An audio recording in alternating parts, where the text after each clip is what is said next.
Welcome back to Super Mario 64. Last time we went through the entirety of Tick-Tock Clock, getting every star there, and now we're heading into the last course of Super Mario 64.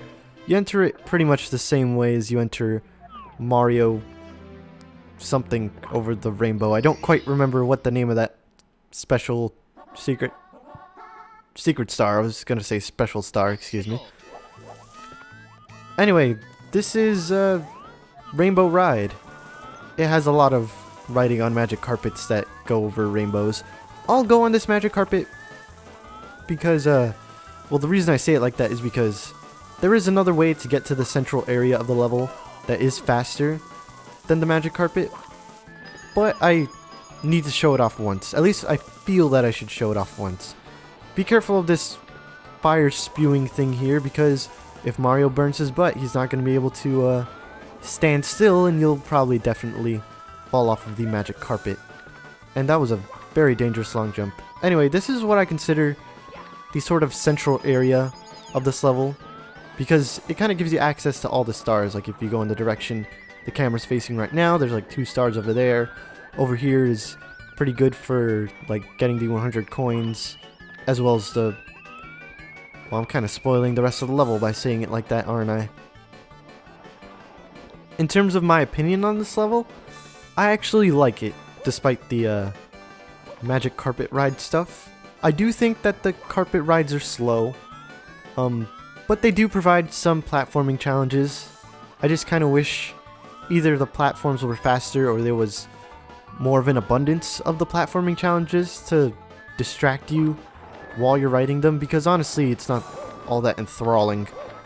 The only thing you have to worry about is not reaching the carpet in time, so that it either passes under you and goes, you know, too far away, or if you stay off of the carpet for too long, it'll actually start flickering and disappear after a while. You can go back to where the carpet started in order to, like, get back on it again, but more often than not, you're probably gonna die before that happens. And that's something about this level as well. It's all a bottomless pit, everything. So, no real safe zones unless you happen to be over some big part of the geometry. I kind of like it though. I like the sort of open airness of it. I don't think that's the right way to use that, but I like how open it is. And I like the 4 paths. It makes it feel... Well, the entire game is non-linear. That's probably not the way I should put things. It feels ordered in its non-linearity. I guess that's the best way to put it. These right here are donut blocks. If you step on them for too long, then they'll start falling and eventually disappear. Although they will reappear after a little while. You just have to wait around for them, really. And those bombs exploded way earlier than they should have. On this boat, there's a draft pushing you back, but it's not strong enough to prevent you from grabbing the star. And I'll show myself exiting the level once. If you do die, Mario will be pushed back pretty far, but he'll hit his head on this and then like stop right about here, so he won't actually fall off. You don't have to like do all this jumping trickery in order to get back into the level. Now we have Big House on the Sky, and in order to get to it, we need to take the other magic carpet that we didn't on like the split up bit. But I am not going to do that. Well, I mean, I am going to do that. I'm not going to take this magic carpet is what I'm trying to say. You can just long jump over here in order to get on what I would consider the bottom path. Not really... Well, basically, this way I consider down. That way is right, this way is left, and this way is up. That's how I kind of call the level, I guess. Or rather, that's how I map the level. We still need to take this magic carpet over here. But, on the donut blocks, I think they originated in Mario Bros. 3, where they pretty much had the same function. I don't recall them in Mario 1. Then again, my recent endeavors with Mario 1 mostly includes me skipping a lot of levels because of the warp pipes. This stage, well, this course, also appeared as a stage in Smash Brothers. I think Super Smash Bros. Melee, it was a stage. And I think it might have reappeared in Brawl and possibly in Smash 4. I don't quite remember. But I know I don't really like the stage in that game because, well, I don't really like the moving stages all that much. I mean, they are kind of good for fun, but in like for realsies competition in Smash Bros, I'm not too into it, and that's enough with that tangent. I really like that section. I like the sections with these glass blocks because the carpet can travel through them perfectly fine, but Mario can't. He needs to do some platforming in order to actually get on top of the magic box thing and then back onto the carpet after, you know, walking on it. That was a weird way of putting things. It's a platforming challenge, and that's why I like it. That's actually my whole thing with this stage. It's big, and it's full of platform challenges, rather than being big and more so exploration, like, you know, Bob on Battlefield, or, I don't know, what's some other stages that weren't very platformy? Wet Dry World. I don't think that one was very jump-tastic. At least in the first area, in the little town, it kind of was with the wall jumping, but it was very minor. Anyway, we're nearing the top of the house now. That furnace down there has never touched me, and I feel like I was in it earlier, but it just hasn't gotten to me. And I did not mean to grab the star, but I did anyway, so okay. I honestly wanted to see what was in the coin block to see if it was worth, you know, going to for the eventual 100 coin mission, because I don't actually practice the 100 coin missions when I practice these stages. I only do the 6 stars. Anyway, now we need to go to this maze section over here. When viewed from the side, it does look like one of those mazes that you see in like a kid's manual meal for whatever restaurant you go to. At least that's what I'm reminded of. There's a blue coin switch here, and I actually want to press it because this blue coin switch is quite difficult. You need to... Whoops. You need to wall jump up here in order to actually get the blue coins, and they've already disappeared because my wall jumping skills are pretty lackluster for some reason. I mean, of course now I can do it now that I don't feel pressured by the time limit. Whatever. Talk to the Bob-omb here. We do need the cannon, and the cannon is all the way on that boat. So, we'll deal with that later. Now we actually need to collect these red coins. And it isn't very difficult. Again, it's one of those levels where they're all contained, which I prefer because then I don't have to do a lot of exploring, you know? And it's a decent platforming challenge. I don't usually do a long jump here. For some reason I end up like doing a wall jump off of this wall like that in order to get up there, but I kind of failed that time, so whatever. Let's see if I can do it this way. Oh, well, I already messed up. Like that. There we go. That's usually how I get up that wall. Actually, the reason I did that is because I don't usually go for the red coin that I got first. Anyway, the maze is really easy. Not much to deal with besides that fire thing down there. I actually died to that on my practice run, and the reason why is because I jumped after it burnt me, and if you're in midair while you're still being burned, you'll still take damage. So rather than the regular 3 slices that it does, or sometimes 2 for some reason, it did like 4, and I died. So that was a thing that happened. Anyway, that's all the red coins here. So let's just grab the star, Mario, and leave this place.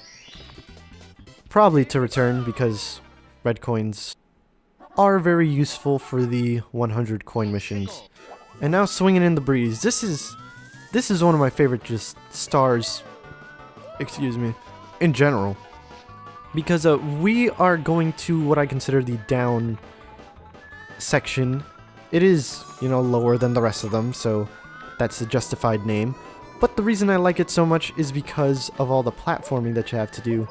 Like with these swinging pendulums and the weight things, that's what I was trying to say. These weighted platforms, not weighted, seesaw, that's probably the best way of putting them. You stand on one side of them and that side falls down. I think we saw it in I think Bowser in the Dark World had it as well. But it's just like pure platforming, and I find that fun. It's very get to the goal, and I was saving this for later, but I really do prefer get to the goal to the completionist style of level design. Maybe that's why I like this level so much, because of this and the next star. This next star is also in the down area, so let's long jump to it and fall down a bit before I decide to let go so that I don't fly off in the wrong direction. This time we need to, well, still head up, but take a different path. So the thing about this one is timing. There's going to be a switch that we have to press and some platforms that change, and it's pretty strict in my opinion. The reason I'm talking about it now is because, well, I might have to cut when it comes to doing stuff with these triangle platforms over here. I'm not very good with them. Well, you know what I should do actually? I should first look at their locations to make sure everything's all hunky-dory. Let's see. I should check which ones I have to jump on. Alright, I think I got it. So just press on the switch, the platforms will turn upside down, and... oh, I messed up already. You're not supposed to jump there. That's the thing. For some of these, you shouldn't jump. Like right here, don't jump. And I honestly shouldn't have grabbed that. I don't think I'm going to make it. Oh, okay. Well, that's fine. It's a very short area, so it doesn't really matter. You just need to side flip here and make it. There's a star.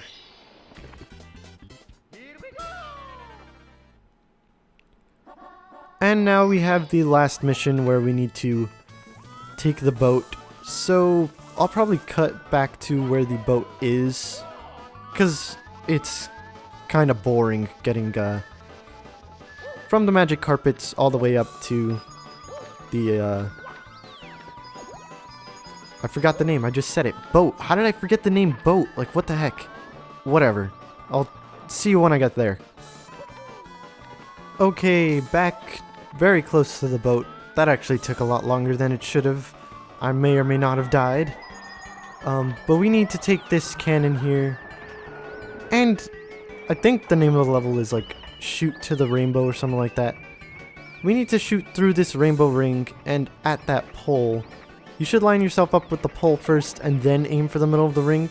Because the ring, like not the middle of the ring, but like the center of the ring is slightly to the right compared to the pole. At least I think it is. So don't aim in the center of the ring. Aim at the pole first and then raise up.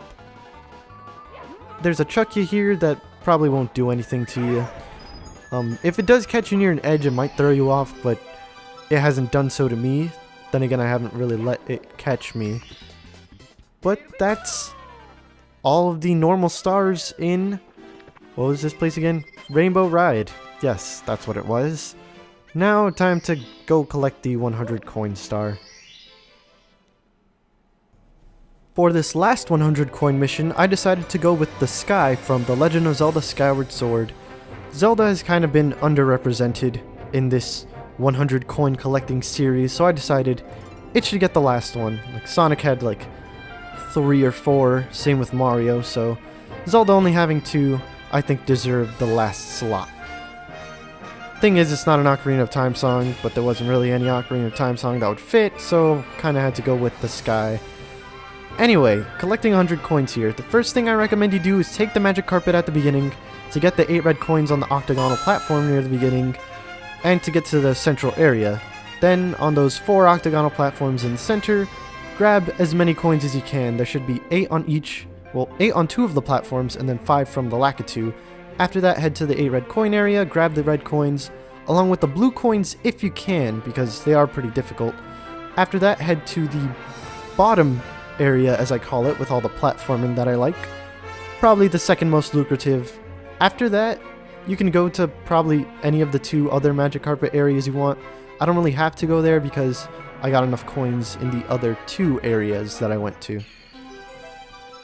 There it is, the last 100 coin star, and the second to last star in this entire game. That is crazy. I'm surprised at how much shorter this ended up being. Well, at least than I thought it was gonna be. Anyway, I'll just grab this star and exit the level. And I don't need to shut my mouth because I'm not gonna be cutting any of this out. Next time on Super Mario 64, well, we're gonna be heading to Bowser. Right through these big old double doors right here. We're gonna get the last star, we're gonna beat Bowser, and, well, beat the game.